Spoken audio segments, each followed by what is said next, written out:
Yenge Yenge, bonne arrivée sur ma chaîne.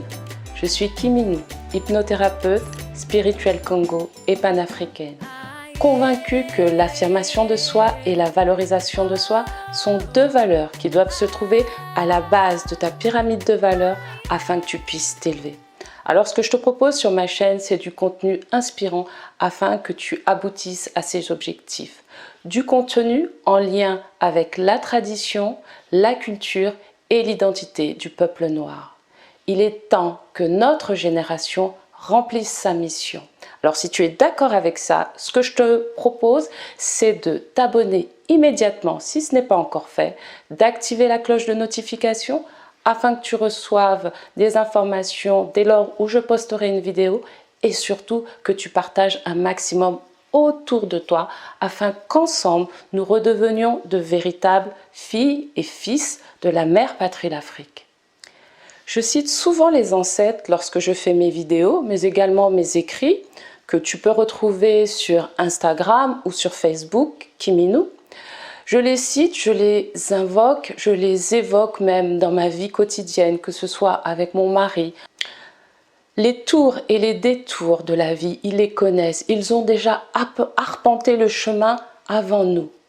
Donc, qui mieux qu'eux, comme je te l'ai dit, peuvent nous aider, nous qui sommes actuellement en chemin.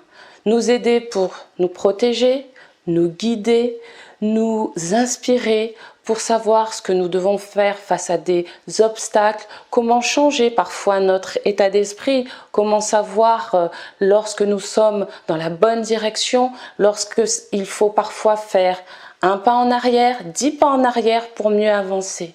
Se référer à eux, les invoquer, les évoquer, c'est aussi une façon de les honorer, de prendre contact avec eux pour leur dire que nous savons qu'ils ont été là avant nous, qu'ils ont vécu avant nous, qu'ils ont expérimenté et qu'aujourd'hui, nous, à notre tour, qui expérimentons, voulons qu'ils nous enseignent, qu'ils nous fassent part de leurs connaissances.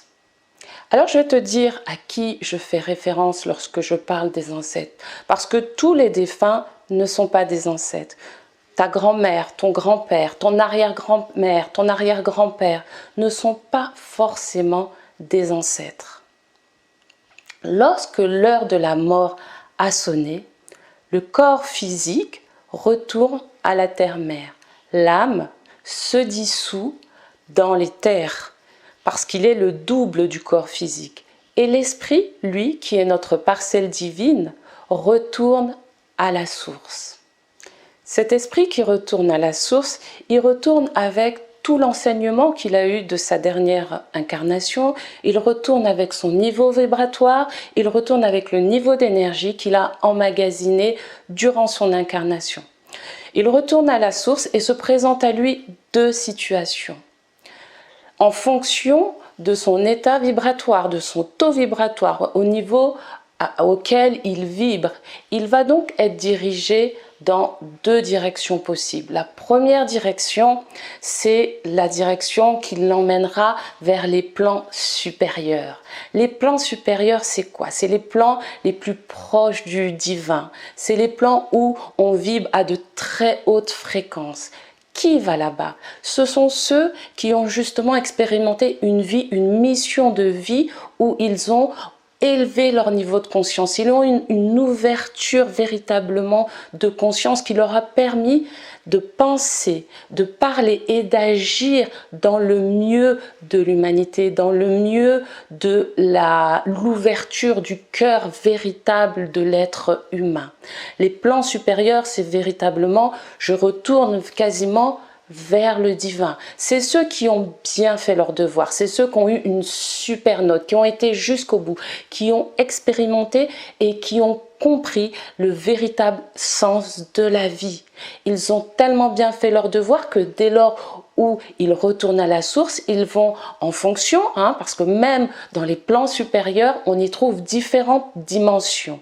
Et donc, en fonction de leur taux vibratoire, ils vont aller dans la dimension qui correspond à leur vibration, à leur énergie. Ça sera sur des plans, bien entendu, comme je vous l'ai dit, des plans supérieurs. Donc ça, c'est les très bons élèves. Et ces très bons élèves, ils vont être amenés à devenir des ancêtres. Vous voyez, c'est que les très bons élèves, ceux qui ont accompli une mission, je dirais presque de l'ordre de l'exceptionnel dans la vie terrestre. Donc eux sont voués à devenir des ancêtres et ne plus se réincarner. Pour eux, la réincarnation est terminée.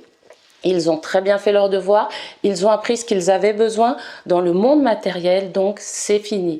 Certains deviendront des ancêtres, pas tous, mais certains le deviendront. C'est à eux que s'adressent nos demandes, c'est eux qui sont capables, parce qu'ils l'ont mérité de par leur vie terrestre, de pouvoir agir dans la matière, de pouvoir nous protéger et nous guider.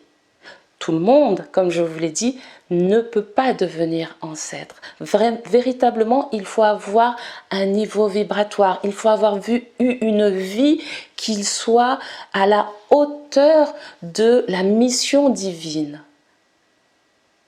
On a qui comme ancêtre, par exemple? On a Simon Kibangu, on a Kim Pavita. Vous voyez que si vous allez voir quelle est la vie que ces deux ancêtres ont eue, vous verrez qu'ils ont œuvré pour le bien commun, le bien de leur communauté. Ce qui est fait que dès lors où ils sont partis, ils sont morts, ils sont retournés à la source, ils ont directement été sur les plans supérieurs. Et aujourd'hui, ils ont pour rôle de guider, protéger, accompagner ceux qui sont en train de vivre leur vie terrestre. Le deuxième cas de figure pour l'esprit qui retourne à la source, c'est les plans inférieurs. Les plans inférieurs ne veut pas dire que c'est négatif. Ce sont simplement des plans qui sont beaucoup plus proches du monde matériel, beaucoup plus proches de la vie que l'on connaît. Pourquoi? Parce que ce sont des esprits qui vont devoir se réincarner. Alors là, on trouve, je dirais même, le gros du bataillon et beaucoup de nos défunts. Ce sont donc des anciens, des aïeux, ce ne sont pas des ancêtres. D'accord? Ils sont dans un plan d'existence où ils sont beaucoup plus proches de nous. Il y a les liens familiaux, et ce qui fait que avec eux, on a, je dirais, une connexion beaucoup plus rapide. Et c'est à eux que l'on doit demander, c'est à eux que l'on doit demander d'intercéder en notre faveur. Ce sont nos meilleurs alliés, ce sont nos avocats, nos défendeurs. Ils peuvent défendre nos intérêts auprès des ancêtres pour qu'ils interviennent. Donc c'est pour ça que je vous le dis, pour que vous sachiez que lorsque vous vous adressez aux ancêtres, commencez par vous adresser préalablement à vos anciens, à votre lignée familiale, parce qu'ils vous connaissent, il y a le lien du sang, qui fait que dès lors où vous allez leur faire une demande, ils vont par intérêt, parce que vous avez un lien de famille, par intérêt, ils vont plaider pour vous, ils vont vouloir le meilleur pour vous, ils vont souhaiter votre bien-être. Voyez seulement quand vous êtes parent, comment vous avez envie pour vos enfants que tout marche, qu'ils réussissent. C'est pareil pour les grands-parents. Quand je vois par exemple mes propres parents avec leurs petits-enfants, quand je vois l'amour qu'ils ont pour eux, qu'est-ce qu'ils seraient capables de faire pour eux, ça serait exactement, combien même demain ils devaient fermer les yeux, ils auraient toujours ce même intérêt. Et voilà comment, voilà tous nos anciens, nos aïeux intercèdent en notre faveur. Ce lien d'amour, ce lien de sang fait qu'ils sont nos meilleurs alliés, les mieux placés pour intercéder pour nous dans les plans supérieurs. Alors, qu'est-ce qui se passe au niveau de ces plans inférieurs? Alors, c'est pour tous ceux, comme je vous l'ai dit, qui n'ont pas bien fait leur devoir, ceux qui n'ont pas eu la moyenne, ceux qui doivent redoubler, si on peut dire ça comme ça, si on peut imaginer ça de cette façon, c'est ceux qui doivent continuer à apprendre, ceux qui doivent comprendre certaines choses et qui doivent du coup se réincarner pour pouvoir rejouer le rôle, rejouer la vie et comprendre un petit peu quelle est leur réelle mission. Alors, qu'est-ce qui se passe? Le moment venu, le moment où l'esprit doit se réincarner, il va emprunter un nouveau véhicule, un nouveau corps physique qui va générer une âme. L'âme est le double du corps physique. L'esprit va donc intégrer ensuite ce corps pour s'incarner. Nous sommes donc un esprit dans un corps et non l'inverse. Notre mission de vie, c'est justement de révéler, d'éveiller, de comprendre que nous sommes l'esprit divin et que nous puissions, par nos pensées, nos paroles et nos actes, vivre cette réalité dans la matière. Voilà quelle est notre véritable mission de vie. Et tant que nous ne l'avons pas compris, tant que nous ne l'avons pas expérimenté véritablement dans la matière, nous sommes voués à revenir constamment, à se réincarner constamment pour apprendre, comprendre et manifester cette vérité. Ce que tu dois savoir, c'est que l'esprit s'incarne toujours dans la même famille, dans le même clan. Voilà pourquoi on se retrouve à jouer des rôles différents. Tantôt je suis l'enfant, tantôt je suis la mère, tantôt je suis le père, le grand-père, etc. Tout dépend à quelle époque je me réincarne. Quoi qu'il en soit, je reste dans mon clan. Ça veut donc dire également que je m'incarne toujours au sein du même peuple. Je répète, l'esprit s'incarne toujours au sein du même peuple. En tant qu'esprit divin, nous appartenons au peuple noir, nous appartenons au peuple mélanoderme, nous appartenons au peuple kamite. Et quand on va encore plus loin dans cette réflexion, cette même source qui nous a créés n'est pas la même source qui a créé le locoderme. Ce que je viens de te dire, pour que tu puisses l'entendre, le comprendre, il faut véritablement que tu te débarrasses des chaînes mentales. Il faut que tu te débarrasses de tous les conditionnements. Il faut que tu te débarrasses de toutes les croyances qui t'ont été transmises par le biais des religions, entre autres. Tu vois qu'ils nous ont transmis, je m'inclus, ils nous ont transmis une vision de la création du monde, une vision de la vie qui n'est pas celle qui est transmise dans notre paradigme, dans notre tradition spirituelle. Nous avons notre propre source. Le point commun que le mélanoderme a avec le locoderme, c'est uniquement le corps physique. Nous sommes faits, n'en déplaise à certains, de la même façon.